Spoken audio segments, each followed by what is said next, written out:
Okay guys, itutur ko kayo sa buong area ng Bahay Bakasyonan Beach Resort. Hindi ko alam kung sinong may-ari dito. Ang laki. Ang laki ng area. Parang may mga kalye-kalye ito. Yun. Yun, sakop pa yan doon. Mayroon pang Bakasyonan Resort Project House number 1. Saka dito naman sa taas mayroong swimming pool. Ganda ng area oh. Grabe.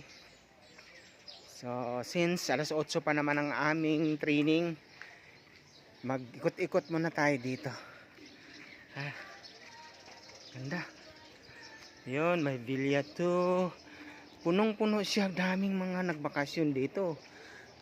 Almost mga families. Outing.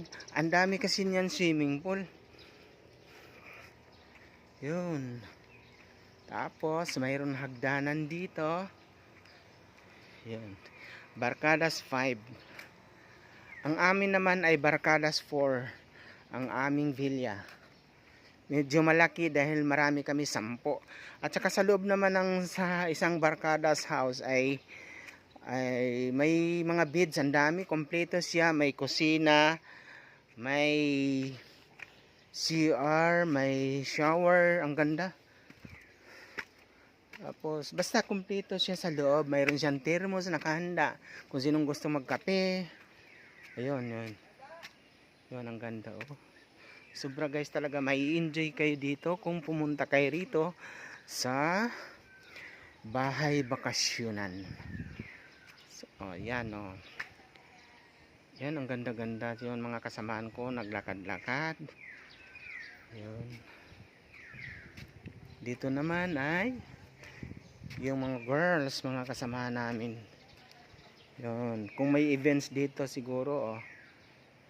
Yan. Nasa tuktok ng bundok siya. Sobrang ganda. Nakaka-amaze yung area niya. So, ang daming mga bahay-bahay. Yun, oh. Yung mga bahay-bahay na yan ay may naka-accommodate ng mga nagbabakasyon. Ang iba dito, tag 1 week. Ang iba tag 2 days overnight. Meron. Hindi ko lang alam kung magkano ang payment dito kasi libre kami dito.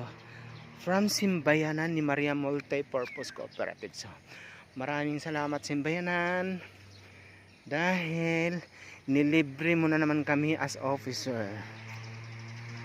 Yan.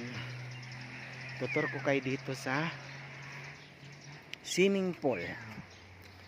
Yun, mayroon siyang mini golf, may ultimate play, try your own amenities, may basketball, may volleyball, may ano ba to? Horseback riding. Oh, horseback hands. Sorry. Horseback riding pala. Ang dami pala dito, oh. Ayun, hanggang doon pa yan. Sobrang ganda talaga. So, anyway guys, nakakarating.